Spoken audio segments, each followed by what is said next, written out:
इस कार्यक्रम के प्रायोजक हैं कृषि मंत्रालय, भारत सरकार।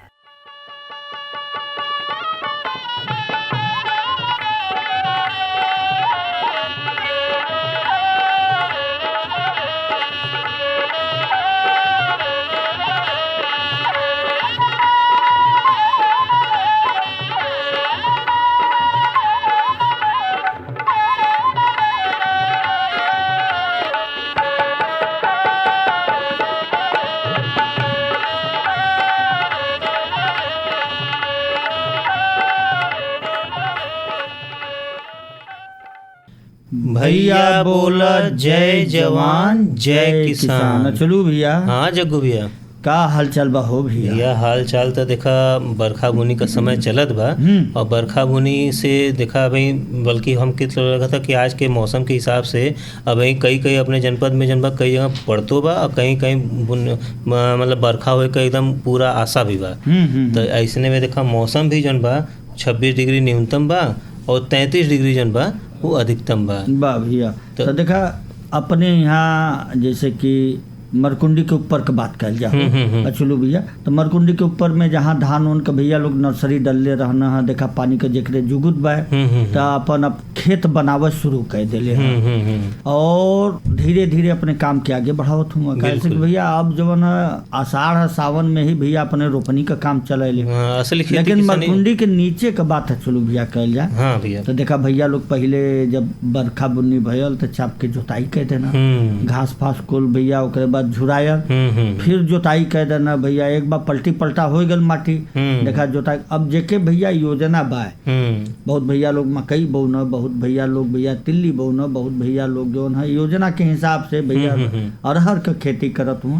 तो कहले का मतलब ये बा कि भैया जेकर जवन जुगाड़ बा, जवन ओकर योजना बा, भैया लोग देखा अब वही तरीके से खेती करत हुआ। लेकिन जग्गू भैया एक चीज और देखे सुने के मिलेला का भैया, ये बार तो अपने जनपद में बरखा बुनी का असर ठीक ठाक दिखात बा, लेकिन कई बार ऐसनो देखे सुने के मिलेला कि सूखा का स्थिति भी आ जाला, यानी मौसम का प्रकोप भी बनेला कभी कभी। तो ऐसने में जो अपन परंपरागत खेती बा वो तो बहुत सही बा, ओके तो निर्भर रहे के ही चाहिए। लेकिन एकरे अलावा भी कुछ ऐसन भी जुगत करे के चाहिए कि अगर मौसम का मार अपने खेती किसानी पे हो जाए तो ओकर जन असर बा वो कम, मतलब जन आर्थिक स्थिति आवेले खराब होए की स्थिति, तो वो स्थिति न आ पावे। एकरे बदे जन बा कुछ जुगाड़ बात हमन के अपने बैठकी में बतावल जाए। ये भैया हाँ भैया कहल जाला न हो एकीकृत कृषि प्रणाली जेके बोलल जाला हो। ई का होला भैया? भैया देखा इनमें यह बा हो कि देखा आम के आम गुठली के दाम। हाँ भैया तोहार जैसे देखा होला का न भैया कि अब जवन समय आवत है जैसे भैया तोहार खेत बा, मेड़ बा, भैया तालाब भी खनवाए देले हुआ। बिल्कुल बिल्कुल। एक तो ओकर फायदा ही हो गल कि भैया पानी भी खेते में बा।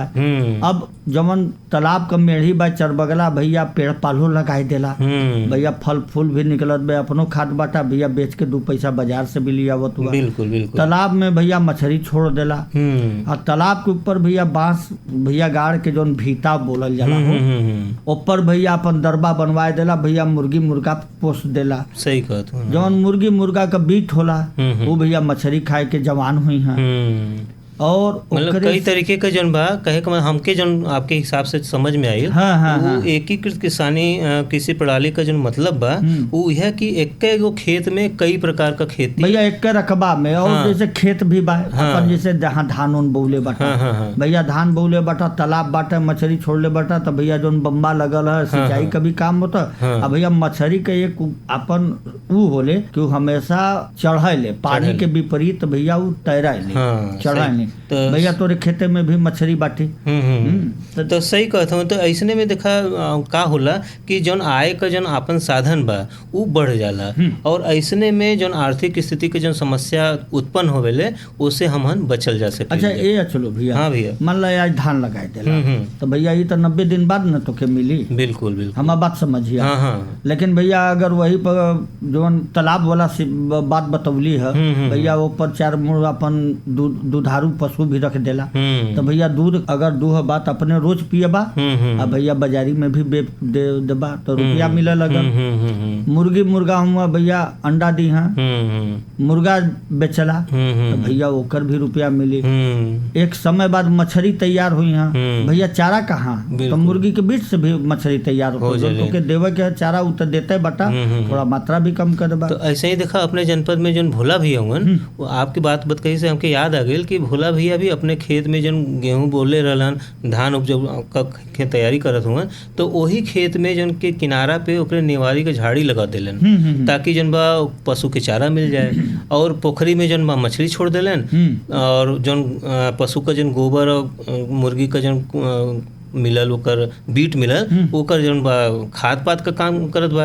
और यह तरीके से जौन जल पोषक तत्व भी ओके मिल जाला तो कई तरीके के जौन मछली उत्पादन भी बढ़ जाई। और मने कहे का मतलब ई कि जौन एगो चीज बा ओकर जौन बेकार चीज बा वो दूसरे चीज के बदले फायदा करत है। बिल्कुल भैया, जवन कहीं न कहीं वो भैया फायदा करी। आ ओकरे बाद भैया अगर पोखरा का भीत बाय न हो पेड़ पौधा लगौले हुआ कोई ओहर जाए न भैया, चरबगला करौदा का लगाए दा बगीचा हो वो बाढ़ का भी काम कर दे ही करौदा का करौदा तो के मिल जाई। बिल्कुल बिल्कुल। नींबुआ का पेड़ लगाए दा भैया नींबुआ मिल जी।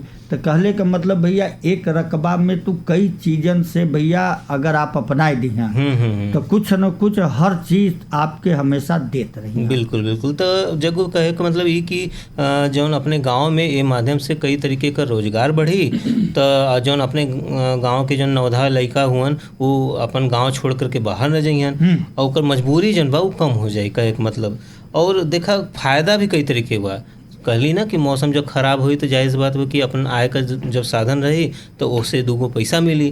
तो यही तरीके से कई जन एक के खेतवा में रह करके जन बा कई तरीके के जन काम करल जात बा उससे हमन तरह तरह के लाभ लेत हई।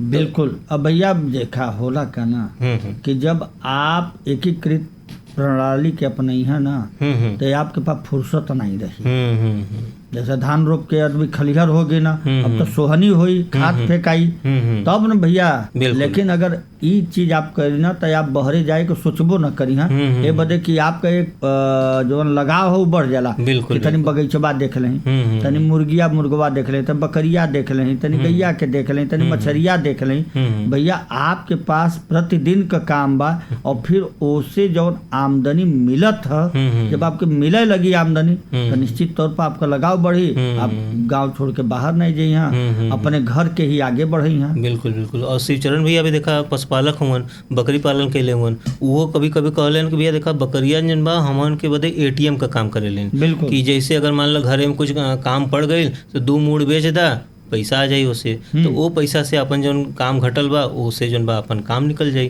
तो ये तरीके का देखा कई तरीके का साधन अपना करके जन बा अपन आर्थिक स्थिति मजबूत करल जा सकेला।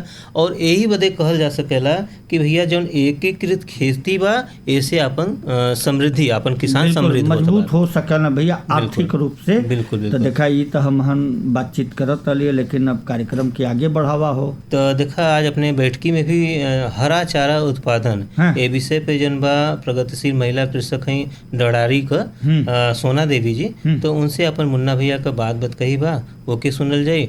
बाद में फिर बाजार भाव अगर भी सुनल जाए तो हम तो कहते पहले ही जो जानकारी है पहले ओके सुनल जाए। सुरक्षित हो जाए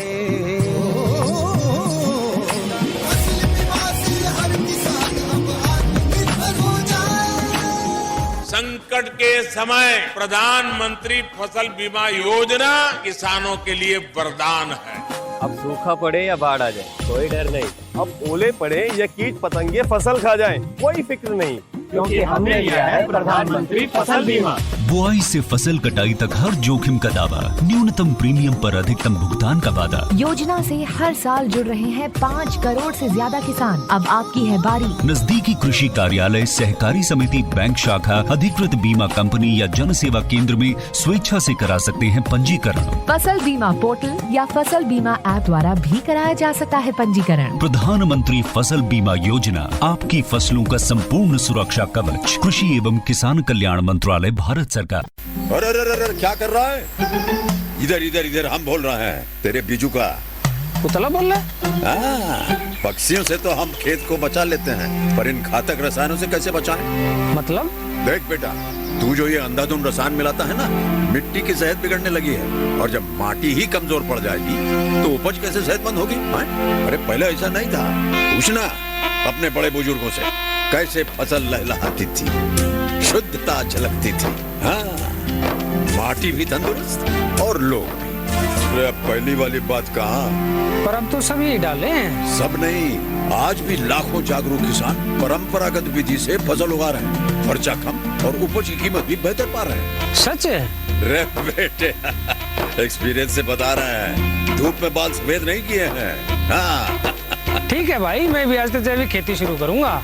माटी से प्रेम की परंपरा है, परंपरागत खेती।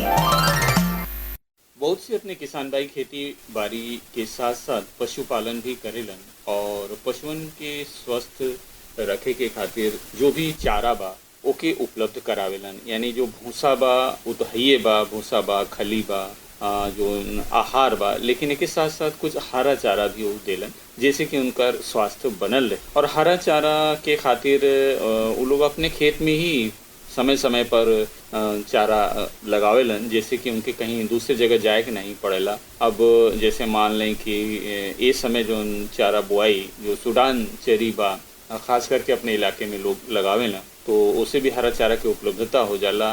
पशु स्वस्थ रहेला, निरोग रहेला, उनसे दूध भी अच्छा मिलेला। तो चारा के का महत्व बा, चारा कैसे कैसे जोन बा कि अपने किसान भाई लगावेलन, ये सब विषय पर आज बातचीत हुई। और आज अपने साथ हैं रावर्टसगंज ब्लॉक के डडारी से सोना देवी। तो सोना बहन, सबसे पहले तो अपने किसान वाणी कार्यक्रम में आपके बहुत बहुत स्वागत बा। ये जो पशु चौवा आप रखले हैं, इनके खनगी के खातिर जो हरा चारा के व्यवस्था आप करे नहीं, तो हरा चारा देले से पशुअन में का असर दिखाई देला, का फायदा होला? पशुअन में व्यवस्था ये दिखाई देला जे स्वस्थ रहना, दूध भी बढ़ावाला, दूध बढ़िया मिल जाला। हाँ, दूध भी बढ़िया मिलला, गोरु बछरू भी जो पशु बा बढ़िया रही हाँ। और हरा चारा वो लोग मन से खइहा करेला। हाँ, ये भी सही बात बा। लेकिन कभी कभी का होला कि हरा चारा दूसरे जगह से कैसे ले आवल जाए, लोग अपने यहाँ खुदे उगा लेना कि चला काट के अपन वहीं में लगा दिए। तो आप कौन कौन चारा लगावे नहीं? चारा बाद जनवरी में लगाई जाई, बरसीन बा बोआई जाई, तो वो फागुन तक चली। अच्छा। मार्च तक। हाँ हाँ। मार्च के बाद अप्रैल में नहीं अपन पुरान चरी हो जाई। अच्छा, तो ये अब तक चलत रहा? हाँ, अब तक चली। और बाद भी अब भी जैसे बरसात होता तो के फिर सूडान बोए के बाद बोआई जाई। अच्छा, एक तो आप अप्रैल में बोले रहनी है। हाँ। तो ना वहीं तक काट काट के खियौनी। हाँ। लेकिन अब फिर जोन बा की सूडान चरी लगा दी है, तो ये आगे पूरा बरसात भर चली। हाँ हाँ, पूरा बरसात भर चली। अच्छा अच्छा। तो सोना बहन, जैसे जो चरी आप लोग लगावे नहीं, तो एक बीज वगैरह कहाँ से मिलेला? बीज आप लोग कैसे ले आवे? बाजार से ले आवे? हाँ, ओकर बीज भंडार पर मिली। बीज भंडार पर। हाँ। तो सूडान चरी अगर जेके ले आवे के बा, तो वो लोग अपन बाजार से ले करके बीज अपने यहाँ खेत में लगावेलन। तो थोड़ा सा चर्चा करें कि जहाँ भी आप लगई हैं सूडान चरी, वो खेत की तैयारी कैसे करे के चाहिए? खेत की तैयारी करल जला, जैसे अप्रैल में लगावे के बाद तो खेत सींच के उनमें मटर बोआ जला, चना बोआ जाई, ओके सींच के फिर विदा के कोट के या जोत के एक जैसे सुविधा पड़े वैसे कह दही। ओकरे बाद ओकर सिंचाई भी बहुत ज़्यादा करे के पड़ाला, जल्दी जल्दी। अप्रैल वाले में? अप्रैल वाले में जी जी। 3 दिन से 4 दिन तक ओकर सिंचाई न हुई तो जहर पैदा होगी। हाँ हाँ। तो वो तो चले अब लगभग अब काट करके पशु जो उनके खिया चुकल हुई हैं, अब जो आगे लगई हैं खरीफ वाला, एक ही तैयारी कैसे करी है? अब आगे वाला वो कोहूँ जैसे कटरल है। हाँ। खेत में पानी बरसाता, अब जोत के बस छीट जाई। अच्छा अच्छा अच्छा। और ओकर समय सिंचाई भी ओकर ज्यादा न करे के पड़ी। ये समय वाले में सिंचाई ज्यादा करे के नहीं पड़ाला। तो जैसे जो चारा के खातिर बीज डाले नहीं, तो खेत की तैयारी के लिए के बाद बीज ऐसे ही विदा देते हुई हैं आप? हाँ। तो कितना बीज लगल?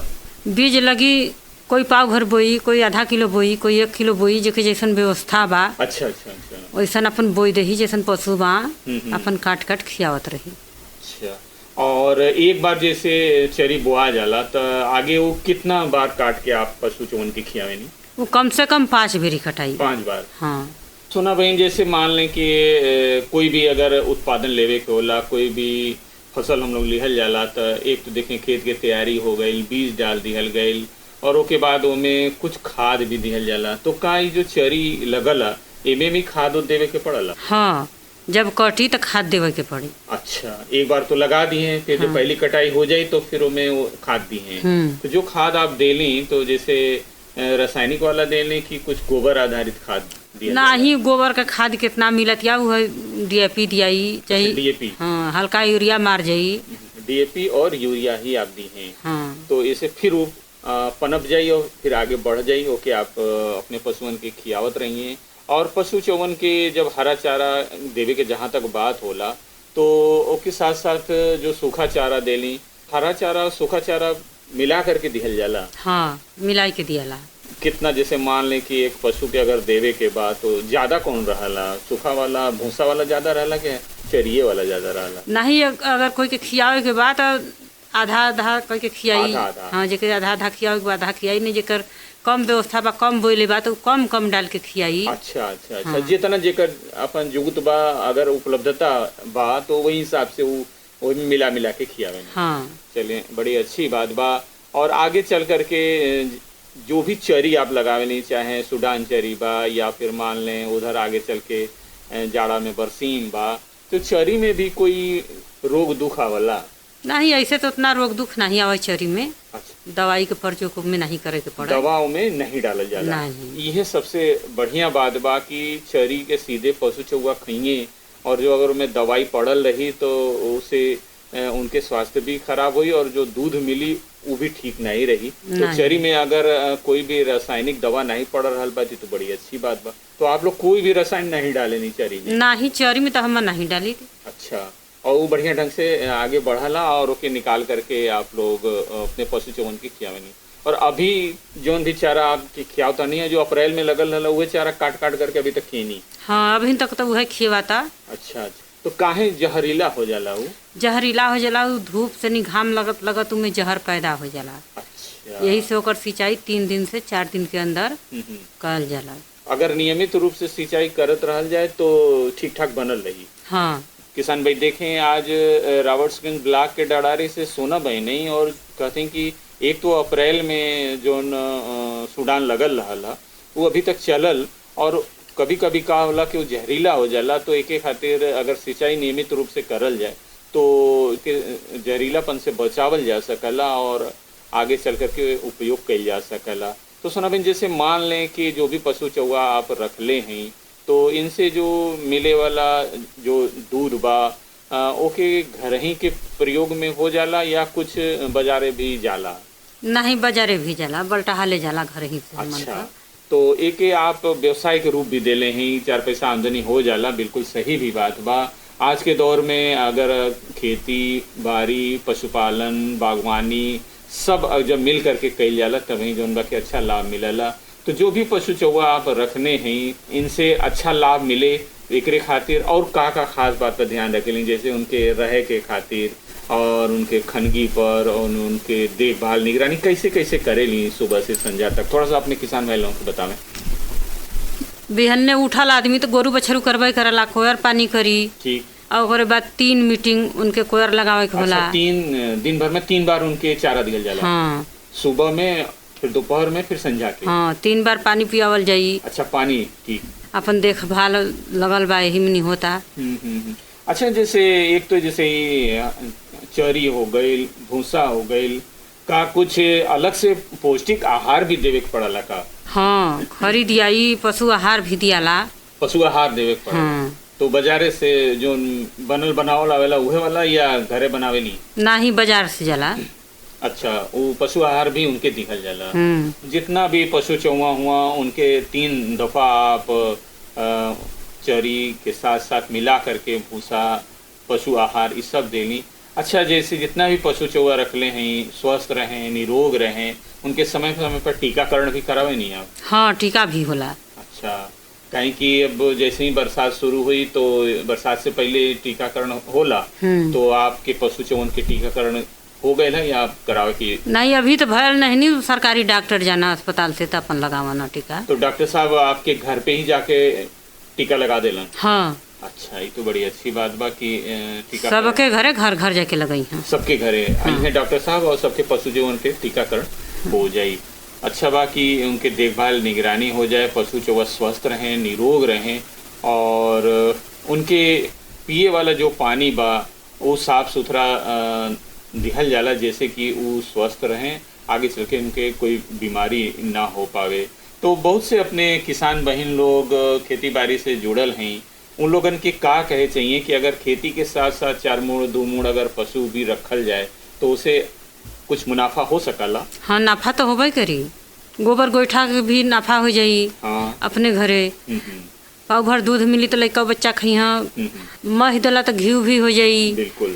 अगर 4 पैसा बेचाई तो मिलबो करी। हाँ। तो नाफा तो है बा पशु रखले में। और उहे जोन अनाज बा जोन चरी बा वही से उनके पालन पोषण भी हो जाए। हाँ। अलग से ज्यादा कुछ में खर्चा भी नहीं करे के बा। ना ही छूटल छटकल बा, अपन लड़का बच्चा बा वो गोरु बछरू चट्ठे बा खा जाता। तो ये तो बड़ा अच्छा आपके कानगी बा कि अगर पशु चौवा रखल जाए तो एक देखें गोबर आधारित खाद मिल जाई, गोईठा मिल जाई, एक के साथ साथ आप ओके बाजार में दूध बेच भी सकें और अगर मह दी हैं तो दूध दही भी मिल जाए, आपके घी भी मिल जाए। तो इस सब के साथ साथ कुछ आर्थिक स्थिति भी आपकी मजबूत हो जाए। तो किसान भाई देखें, आज अपने साथ रहनी रावर्ट्सगंज ब्लॉक के डडारी से सोना बहन, और आप अपने पशुओं के खातिर हरा चारा के व्यवस्था हर मौसम में करेनी, जाड़ा में बरसीम बा और अप्रैल से लेकर के वहीं तक जौन बा की सूडान चरी खिलावेली।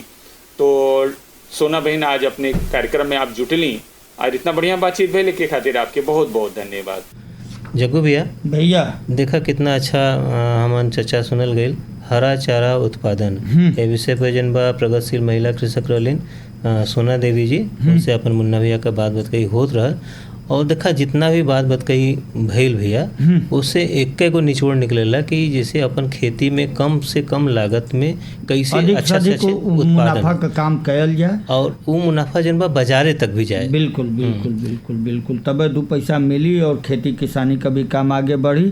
अब तो हम यह चलो भैया कहब ना कि भैया जब जानकारी सुनल गल तो बाजार का भाव भी तोरे हाथे आ गिल है। बिल्कुल बिल्कुल। तो भैया वो कहाँ कह तो रावड़गंज के बादशाह रावड़गंज मंडी का बाजार भाव बा बाबूलाल मौर्य भैया अपने परंपरागत तरीके से अपन सहयोग करल तो कहत बाँच दें एकदम भैया पूछ ललकी आलू जन रहल 1700 से 1800 रुपया कुंटल, सफ़ेद की आलू 1500 से 1600 रुपया, प्याज 1000 से 1200 रुपया, टमाटर 3500 से 3800 रुपया, नेनुआ 2500 से 2800 रुपया, कोहड़ी जौन रहल 1000 से 1200 रुपया रहल और कुंदरू 2000 से 2200 रुपया, लमका बैगन 1800 से 2000, गोल बैगन 2200 से 2500, परवल 3000 से 3200 रुपया, लौकी 1000 से 1200 रुपया, करेला 5000 से 5200 रुपया, भिंडी 1800 से 2000 रुपया, बोड़ा 2500 से 2600, मूली 2000 से 2200, लहसुन 7000 से 8000 रुपया, धनिया 10000 से 12000, हरी मिर्च 3500 से 3800, अदरक 4500 से 4800, सूरन जौन रहल 7000 से 8000, पालक 1500 से 1600, चौलाई जौन रहल 1200 से 1400 रुपया, खीरा 1800 से 2000 रुपया, पपीता जौन रहल वो 2500 से 2600 रुपया प्रति कुंतल रहल, फूल गोभी 2500 से 3000 रुपया प्रति सैकड़ा, पत्ता गोभी 1400 से 1500 रुपये प्रति सैकड़ा और नींबू जौन रहल 200 से 250 रुपये प्रति सैकड़ा रहल। भैया ई भैया रहना है बाबूलाल मौर्य भैया जौन पार्टी के माध्यम से थाती हमेशा हमन के भैया देत रहे ना और हमन ओके कार्यक्रम में समय समय पे भैया रखी ला जा और अब भैया अब घड़ी के सुई तो इशारा करत बा आगे के कार्यक्रम बढ़ाओ बदे तो आगे आज अब जवन है कृष्ण मुरारी भारतीय संघाती भैया का अगर इशारा करा तो एगो किसानी गीत बा तो तनिको न हो देर हो जाएगो मन फेर।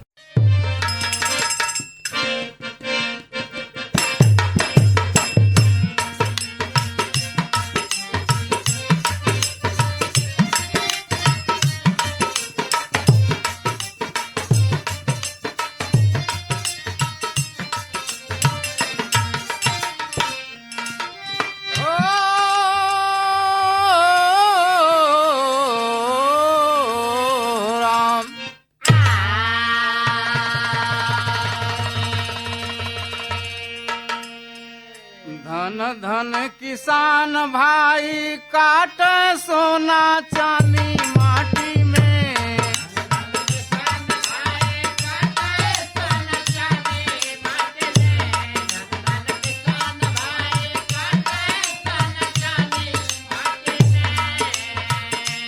धन धन किसान भाई काट सोना चांदी माटी में। खटनी करे रात दिन मिल के दोनों प्राणी माटी में।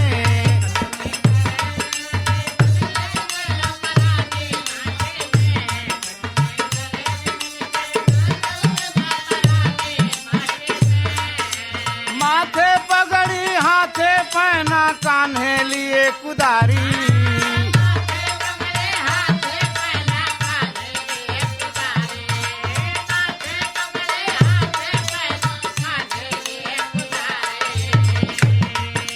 हर हरवाही चरवाही चमकावई खेती बारी। तर तर चुए पसीना तन से जैसे पानी माटी में।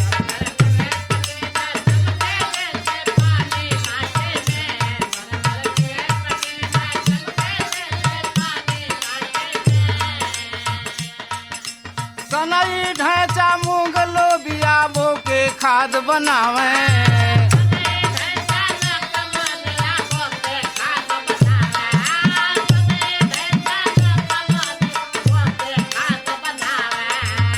कंपोस्ट खाद जैविक खेती से अन्न अधिक उपजावे। लहरे हरा भरा चौतरफा सजल किसानी माटी में।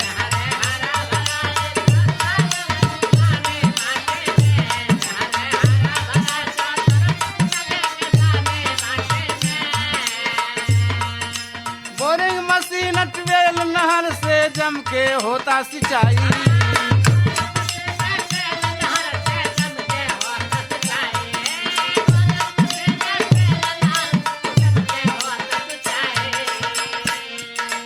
नई नई तकनीक बीज से ट्रामा होत कमाई। काटे झूम झूम के सब दिन जिंदगानी मिटाऊ।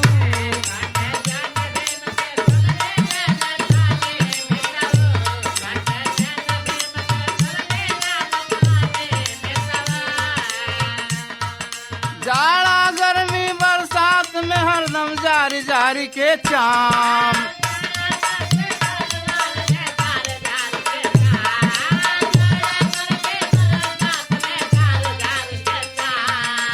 पीट पीट के हाड़ बिचारा करे खेत में काम। खेतीहर मजदूरन का गूंजे सदा कहानी माटी में।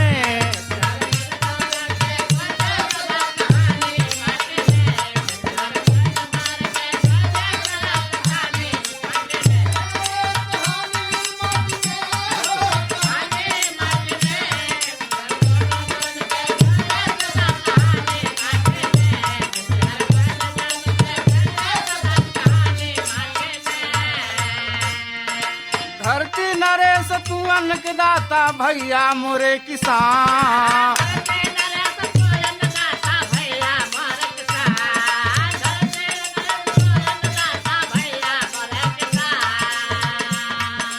तोहरे बलबूदे पर बाटे भारत नवल विहान। चारों धाम से बढ़ के तोहरी। चलू भैया। हाँ जगू भैया। देखा ही रहना है कृष्ण कुमार भारतीय संघाती भैया लोग किसानी गीत सुनात रहलन। और देखा ऐसे ही जनबा अपने धीरे धीरे जनबा बैठकी समेटे का समय आ गेल बा। लेकिन काल ही जनबा किसान भैया लोग जुट करके जनबा मोटे अनाजों का बढ़ता बाजार ए विषय पे बात कही सुनिए नीरज कुमार सिंह भैया का अपने मुनई भैया के साथे का बातचीत और जानकारी आ करके सुनल जाई। लेकिन प्राकृतिक खेती के तरफ जनबा बढ़ करके अपन खेती किसानी करल जाए ये आशा के साथ आज अपन बैठकी ईंटे समेटल जाए। तो चल जाए तो भैया बोला जय जवान जय किसान।